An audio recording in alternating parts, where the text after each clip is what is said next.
Hello, this is an Osaka League game played on one handicap, so only half a point coming for white, and black won pretty large by 75 points, building a huge center. That's quite impressive. Let's see how the game developed. So first of all, top right corner for black, lower left for white.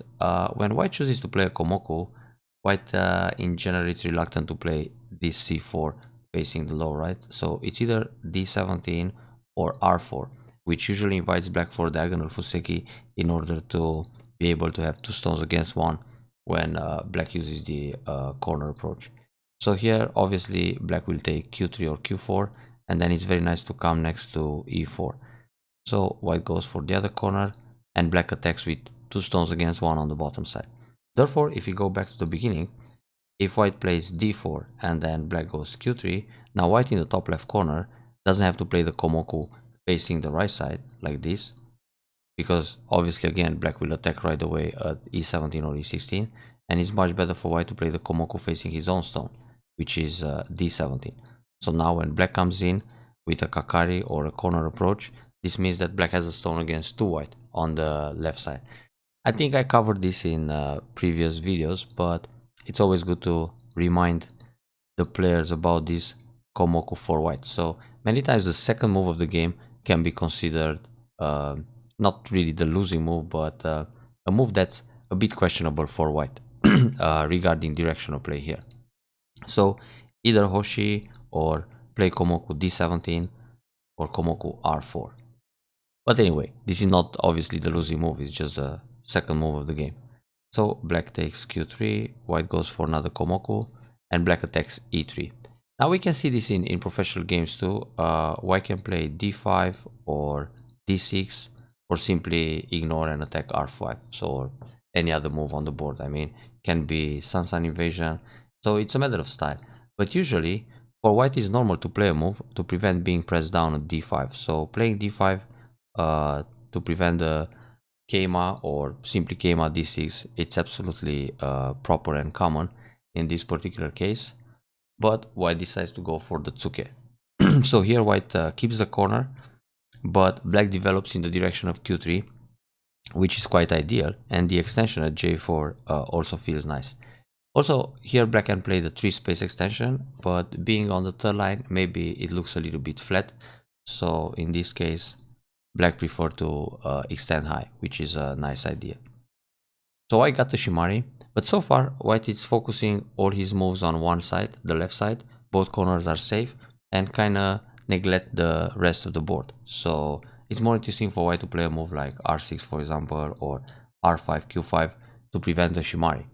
Because once black goes for a Shimari on the right side, let's say r6, or maybe in this case it was q6, it already feels good because black has the middle side extension in place. So this formation with the middle side extension and the other two stones, they form a very nice moe on the bottom side.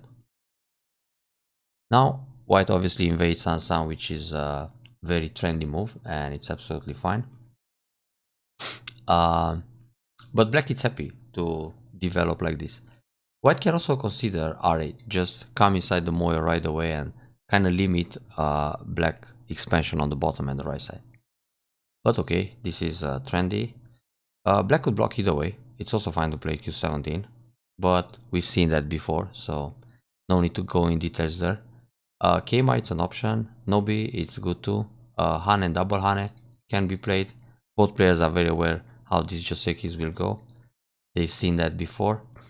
But yeah, in this particular case, black just played the classic Keima, bump, and Hane under. So now black is Sente. Very good. It's nice to extend on the right side and make use of the wall and try to set up a moe.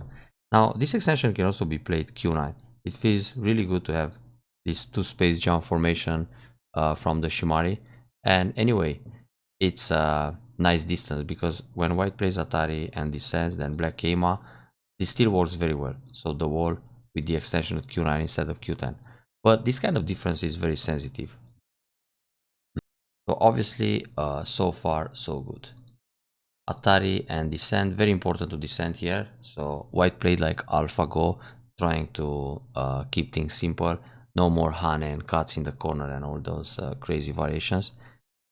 For example, if white doesn't play Atari and descend. Let's say white plays something like a Kema or Gema here, or just a middle side extension. Then black can Hane in the corner and use the double Hane, or Hane in the corner and play the inside cut. Now when white captures one stone, we have the squeeze play, and this is one of the most common variations we see a lot, where white is taking the corner but black switch towards the top. So here maybe Tsuke, or just extend somewhere around here to get some moyo in the top area, because obviously white destroyed the right side potential. So that's one of the josekis that actually white completely prevented with this Atari and descent. So now the corner is all white. Black Kema, this is nice. Moyo's border move, it expands the right side, keeps the top kinda low. Yeah, and it's time to invade. But the position, it's already slightly better for black. So here, it's interesting how black played this double Hane. Quite a nice idea, but usually black should just cut. Because when white comes out, you can play Atari R5 and connect. And now it's no problem. I mean, if white plays here, black defends like this. If white cuts, you just take the cornerstone. It's enough to play Atari and descend. When white goes down, you block and set all the forcing moves. But now, when white jumps, you go Atari and fight. If white plays Atari here, you go out and you kill the right side. So black is actually building a lot of territory on the right in this kind of fight. Therefore, it's very good to play R4 and Atari R5. If you play Atari from the outside, then white can live quite comfortable in the corner. So actually white can even capture here. So Atari descend. When black connects, white captures this guy. When black connects here, white takes the other stone. White lives in the corner and black goes for a lot of thickness, but there are some agi because of the cuts here and here. So it's more interesting to play Atari and then resist in the fight with Atari from below and just connect. Now if white goes down like this, black can connect on the outside, white has to live in the corner, and the stones on the outside are still in trouble, either Atari or jump, similar to what happened in the game. So let's see how this fight continues. Double Hane. It's not even necessary to play a double Hane. I mean, black can just connect, and when white connects, black goes down to S6, and white needs another move to stay alive in the corner. And if black defends here or Kosumi, white will Hane and connect to be safe. Otherwise, there's a co-fight. So later on, black can Hane, double Hane, and on this cut, you just fight the ko. And if black wins the ko, white will be down to one eye and lose the corner. So let's see the actual game. Double Hane, Atari and take. Now double Atari, connect. So far so good. Atari here, and white goes out. That's too much. White can play Atari under. If black nobi, just take the stone, and now the corner is alive, and it's quite big. And later on, white can jump in like this or like this. But overall, I think I still think black got a pretty nice position on the outside. But this seems too much Atari, because black obviously defends, and now white has to come back and live in the corner. If white plays here to save the stones in the middle, black captures this guy and the corner dies, and the other stones in the middle are floating. So this is good. Black jumps, and white has to play away. Well, that move looks okay if we just check the top left part, because it's a Shimari and a middle side extension. But the relationship between K16 and N17 is not so good. Black can just play M17 and disrupt the connection, so white needs to connect here. Otherwise, if white plays the Hane, black will Atari and then Nobi. So actually there is no way to connect the middle side extension with the top right corner. Therefore, locally, white can play just M17 and then step up to K16. But in fact, white doesn't have to do anything there, and just worry a little bit about the central moyo. For example, some kind of reducing move like this. Well, it can be Tengen, it can be even deeper, something around here. So white can approach these three stones, which are just Aji, from afar, and in the meantime erase the moyo, because in the end this moyo became too large, and that's why black won so big. So this extension, black just blocked to increase the middle. That's a nice Keima cap. So locally it's good to play this attach, but that can come later in the game too. So very nice to play K14 and expand the center. This is a big move too. And right now black doesn't need to invade. It's good enough to play a peep like this, then another cap move. So black should just work on the big box, because this can be more than 100 points and there is no way for white to build that much. So an invasion like this, it's important when you feel behind, but it wasn't the case. I mean, black looked really good. White get into trouble. So here, for example, if white plays a kick and then Keima, then Hane and keep pushing, the idea is to push this weak group into the top where there are strong white stones, and when white gets stones into the middle, this will also erase black's moyo. So there was no reason to invade and get into trouble in a very good position. Now here white jumps in, that's a good idea, but white can peep first. If white peeps right now, black is not going to play away and give up that stone. So black will connect, and now the stones are quite heavy, and white can put more pressure with Keima. Then black comes out, white Nobi, black needs to come out again, but this can be quite dangerous. How to protect like this. Anyway, the moyo, it's kinda going away. I mean, white plays a few moves and can jump in, because this will help as a platform to connect those jumps in the middle. So white jumps in anyway, but a little bit loose. Yeah, this is nice, trying to set up the shape on the left. Now black has an option to contact and crosscut. This is a way to create sabaki or get some eye shape real quick. Sacrifice that stone and already the formation on the left side, it's reliable. Also, when white plays here, you can Atari. If white blocks, you take the call. If he connects, there is Aji in the top. So instead of pushing from behind, there is this combination and come inside with a jump. So it's easier for black to play Tsuke and crosscut to fix the shape on the left. So this is somewhat a push from behind, but then connect to the center. It's not too bad. White doesn't need to peep now. It's better to jump again in the middle. This is the point.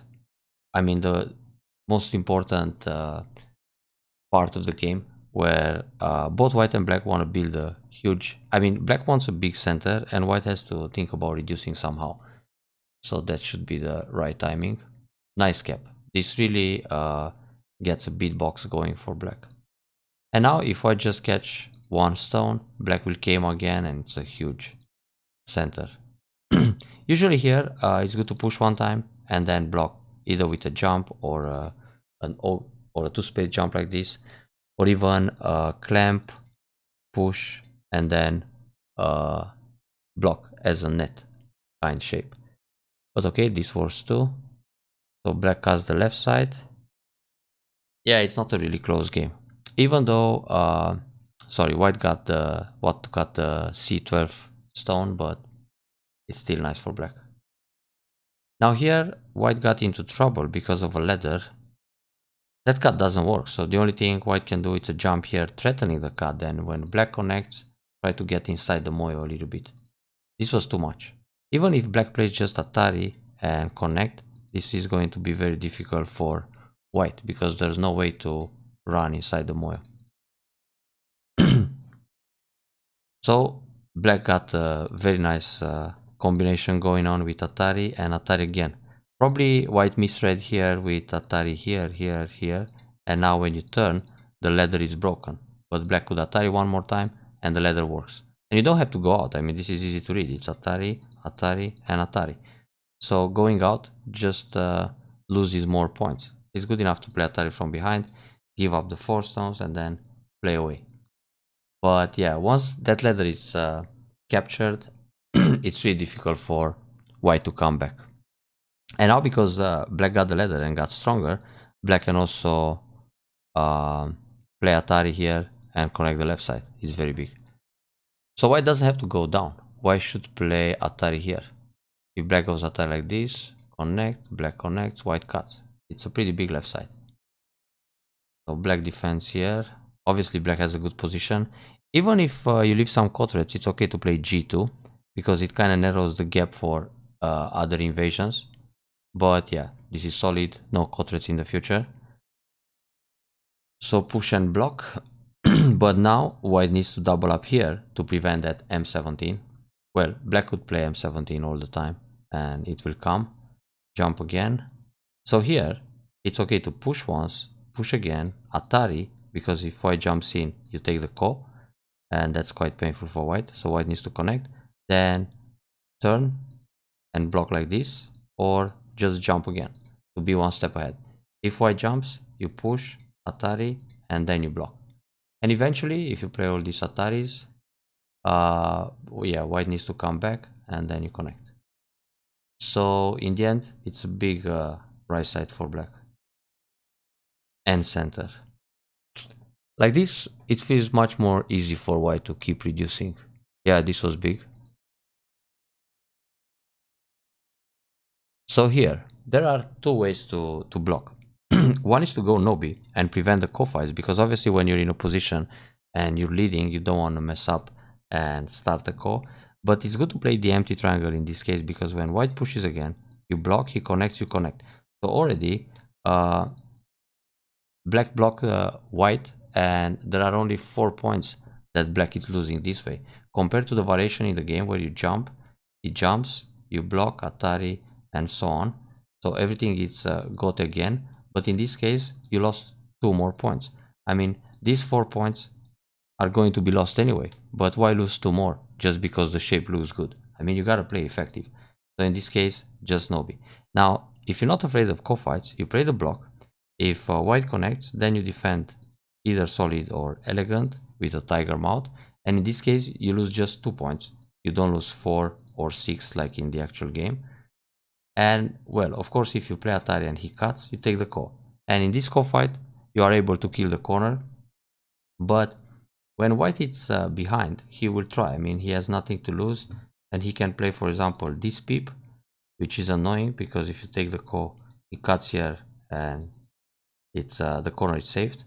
So you gotta connect. Then he plays Atari. And if you come out, he will try Atari here. And now it's super dangerous. You can lose those stones, and that means white will break the big territory, the moyo. I mean, right now white can ignore pretty much everything. So for example, if you push here, you'll take these 4 stones. You can capture some stones on the right side, but already the center is gone. So we don't want to risk such a big ko in a position that's really safe, but no need to lose 2 more points when you can just no-b. So this prevents the ko, push, Atari, connect, and defend. And like this, you save m2 and m1. Those become black territory points. So the shape is nice to jump, but it's less effective in this case. You gotta read this all the time in every game. So here, Atari, Atari, jump. Yeah, black cannot play away. Is this, and net. Therefore, black has to play another move inside. And now, white is center. This move is not a move that black should answer. Because, let's think about it a little bit. Let's say black plays m17. When white Atari, you connect. And now, if you don't play a move at s6, it's not such a big deal. I mean, when white plays here, you go down. And if white plays this move, you can push. And when he blocks, it's Atari, Atari, Atari, and catch. So it's really not interesting to have that stone there. You can push here to prevent white's Atari, but he will Atari under and still leave the position like this. And the push actually destroys these 2 points. So without the push, without playing anything, if you play away, he can go Atari here, connect, and he gets the 2 extra points, t4, t5. But first of all, he play 1 move in gote and then 1 move in center. And in the meantime, you got m17, which he needs to come back and protect. Then you connect here, and he has to defend again the top side. This block was really small. It's like playing nothing. For example, this move, he goes Atari, connect, then white plays some move elsewhere, and then you just turn s6, even that white cannot connect under. So here it's like taking neutral points for no reason. You gotta pay attention to that, because when the games are like half point close, this can cost you an entire game. Okay, this might be Sente, yeah, but time to come back. Yeah, that's very good. Pushing the top is big. Clamp here. Yeah, but the pip is Sente too. Lots of cutting points, yeah. White should just connect. I mean, white tries to resist, but in the end, too dangerous. This Atari, it's very dairy because black can play Atari here, white takes a stone, then Atari under, then Atari again, and then capture this cornerstone in Sente. White has to leave, like this, or like this, as it happened in the game, and then black fixes the Moyo. So already damage is done. But it's okay for black to go out. White needs to protect this way, or how it happened, or maybe this way. Yeah, it's fine either way. And there is still Aji on the left side. So if white plays a double hanging connection, it's a safer way to protect. When black pushes here, white comes in. I mean, white is not going to block and give up the 2 stones. So connect, then turn, takes away liberty. But push here is big in Sente, clamp here it's also big, connect. If white plays like this, you push, then you push inside. If he plays here, the cut works, so he needs to Nobi, push again. He plays here, you cut, he plays this one. Then Kosumi like this, push inside again, block, there is more Aji. And anyway, it's game over already. But maybe not 75 points, a little less. So Kosumi, Hane, that's too much. White needs to block here and give up that stone. Here, it's troublesome, because this one creates cuts to use in the corner and shortage of liberty. So white needs to protect this way, black pushes through, white needs to protect like this, black pushes, block, and cut.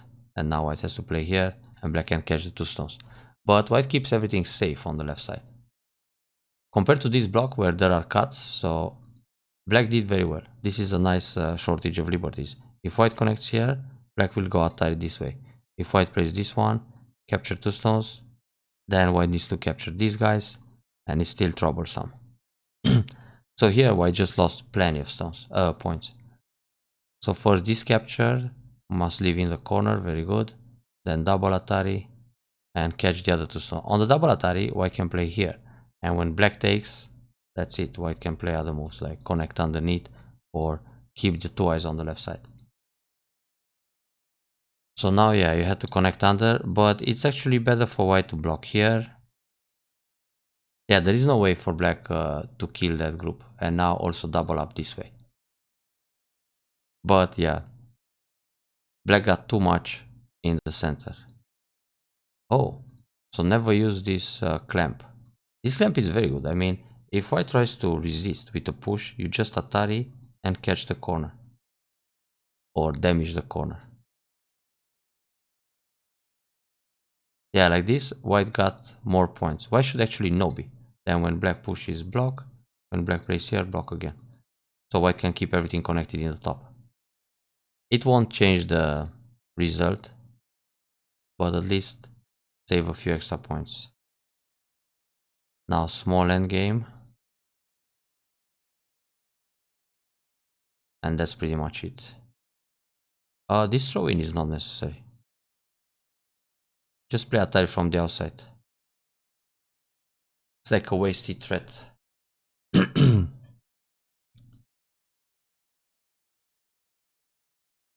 The connection in the top, it's no need. So if white plays here, for example, and then this one, when black cuts, Atari, if black goes down, you don't have to do anything.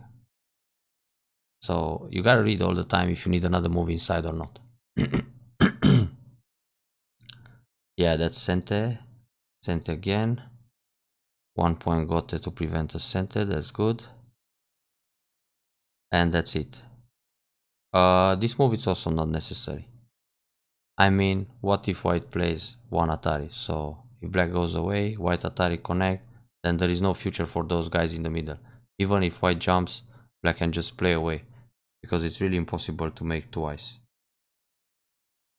So this is just probably to show your opponent that nothing can happen, but why waste moves like that? Anyway, pretty big victory for black, and everything got decided quite early. I mean, this fight in the corner, big walls, and then white was too passive to jump into the middle in the early stage. Enjoy the review.